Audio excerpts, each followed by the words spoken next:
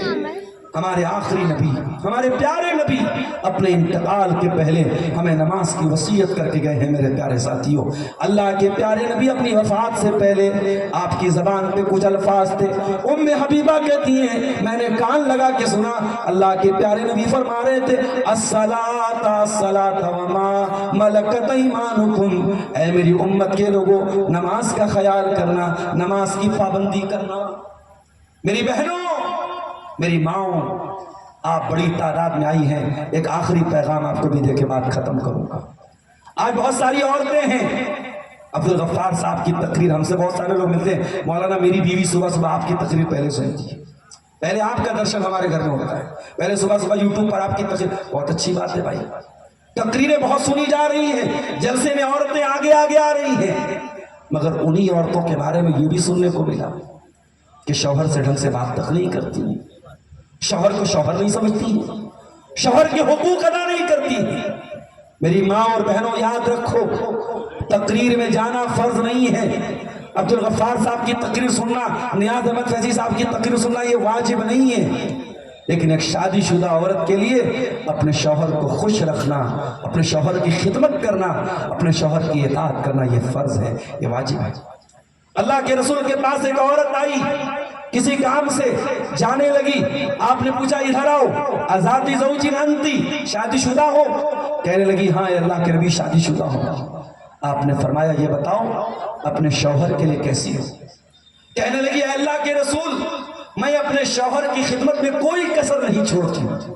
آپ نے فرمایا دیکھ بھال لو، غور کر لو کہ تم اپنے شوہر کے لیے کیسی ہو، فَإِنَّمَا هُوَ جَنَّتُكِ وَالنَّارُكِ، تمہارا شوہر تمہاری جنت بھی ہے اور تمہارا شوہر تمہاری جہنم بھی ہے۔ میری بہنوں، شوہر کا رشتہ اتنا بڑا رشتہ ہے کہ شوہر کی اجازت کے بغیر عورت کو نفل روزہ رکھنے کی اجازت نہیں ہے۔ رمضان کے علاوہ کوئی بھی روزہ شوہر کی اجازت کے بغیر بیوی نہیں رکھے گی، شوہر کی اجازت لینی پڑے گی، کیونکہ روزے کا مطلب یہ ہے کہ فجر سے لے کر کے مغرب تک شوہر اپنی بیوی کے قریب نہیں آ سکتا ہے۔ اپنے شوہر کو اس حق سے محروم کرنے کے لیے شوہر کی اجازت ضروری ہے، شوہر کی اجازت کے بغیر عورت نفل روزہ تک نہیں رکھ سکتی۔ اور یہ بھی سن لیجئے، میاں بیوی کے درمیان جو رشتہ ہے اس رشتے کی بڑی نزاکتیں ہیں۔ اللہ تعالیٰ نے دونوں کو ایک دوسرے کی ضرورتوں کو پورا کرنے والا بنایا ہے، اور اگر دونوں میں سے کوئی بھی اس ضرورت کے پوری کرنے میں بلا وجہ رکاوٹ بنے گا، اگر بیوی شوہر کی خواہشات کا احترام نہ کرے، شوہر کی ضرورتوں کو پورا نہ کرے، اللہ کے نبی نے فرمایا رات پر فرشتے لعنت بھیجتے اس عورت کے اوپر جو عورت اپنے شوہر کی جائز خواہشات کو پورا نہ کرے۔ بغیر کسی مجبوری کے، بغیر کسی عذر کے اگر بیوی اپنے شوہر کی خواہشات کو پورا نہ کرے تو رات میں فرشتے لعنت بھیجتے ہیں۔ یہ کیوں لعنت بھیجتے ہیں؟ کیونکہ شوہر اور بیوی ایک ذریعہ ہے ایک دوسرے کو بدکاری سے بچانے کا، غلط کام سے بچانے کا۔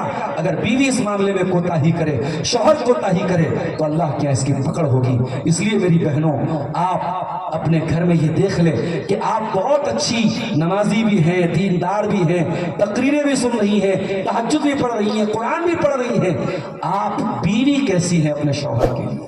آپ اپنے شوہر کے حقوق ادا کرتی ہیں کہ نہیں کرتی ہیں؟ آج بہت سارے گھر ہیں جہاں شوہر بیچارہ ریٹائر ہو گیا ہے، عمر کے اس مرحلے پر پہنچ گیا ہے، 60-65 سال کا ہو گیا ہے، اب بیوی ایک بات اس کی نہیں مانتی ہے، عزت کے ساتھ اس سے بات تک نہیں کرتی ہے۔ یہ بہت سارے گھروں کی کہانیاں ہیں۔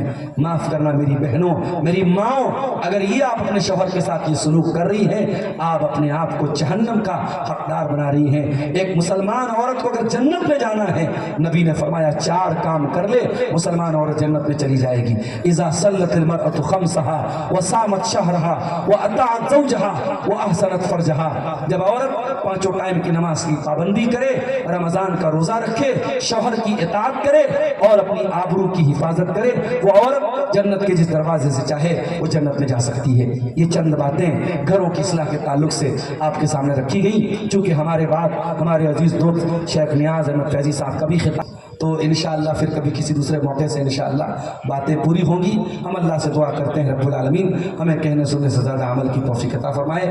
الہ العالمین ہماری ماں بہنوں کو اپنی ذمہ داریوں کو ادا کرنے کی توفیق عطا فرمائے۔ اللہ رب العالمین ہمارے نوجوانوں کو نیک اور صالح بنائے، اپنے والدین کا فرما بردار بنائے۔